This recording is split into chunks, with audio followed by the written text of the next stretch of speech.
बातमीपत्राच्या सुरुवातीला कोल्हापूरमधून एक मोठी बातमी आहे। अंबाबाई देवीच्या मूर्तीच्या सौंदर्याला बाधा निर्माण झालेली आहे, कारण अनेक वेळा वज्रलेप केल्यानंतर मूर्तीच्या चेहऱ्याचे हावभाव बदलले। काही महिन्यांपूर्वी अचानक केलेला वज्रलेप हा वादात सापडलाय आणि मूर्तीच्या चेहऱ्याच्या काही भागाला इजा झाली असल्याचं कळतंय। मात्र प्रशासनाने याकडे दुर्लक्ष केलेलं आहे, तोंडावर बोट ठेवलंय। आपण पाहतोय अंबाबाईचा वज्रलेप हा वादात सापडलेला आहे। अंबाबाई देवीच्या मूर्तीच्या सौंदर्याला त्यामुळे बाधा निर्माण झाली। अनेक वेळा वज्रलेप केल्यानंतर मूर्तीच्या चेहऱ्याचे हावभाव बदलले असल्याचं कळतंय आणि काही महिन्यांपूर्वी हा वज्रलेप करण्यात आला होता।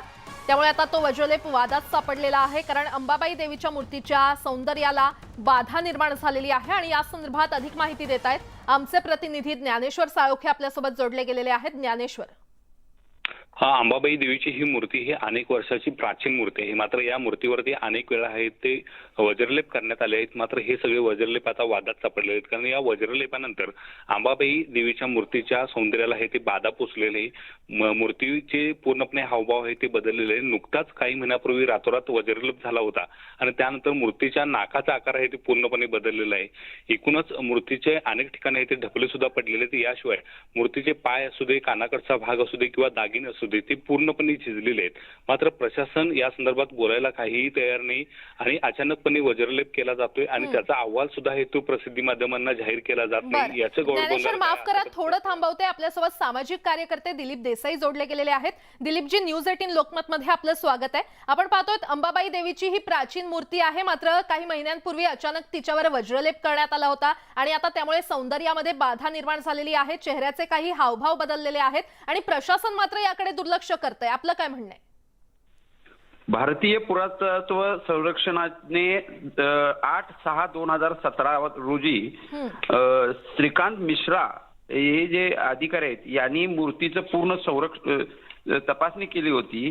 त्यामुळे मूर्ती पूर्णपणे भंग झालेली आहे, तिचे अनेक तुकडे झालेले आहेत।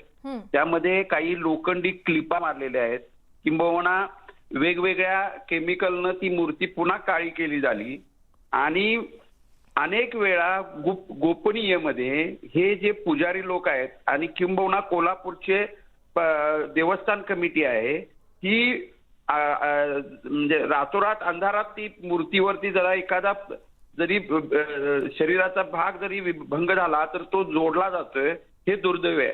कारण का ही संपूर्ण मंदिर पुरातत्व विभागाकडे आहे, त्यांची परवानगी न घेता मंत्रालयातनं कोणाचा तरी फोन येतो आणि मग तो रातोरात ती हे सगळं चिडीचूप, मग ह्या जिल्हाधिकारी पण आहेत, पश्चिम महाराष्ट्र देवस्थानचे सचिव आहेत, हे सगळे हे गोड बंगाल करून हिंदू लोकांच्या भावना दुखवण्याचं काम हे करतायत। याच्यावर कारवाई होणं आवश्यक आहे। जे जबाबदार लोक आहेत त्यामध्ये अनेक मूर्तीमध्ये एमसील सुद्धा लावलेला आहे।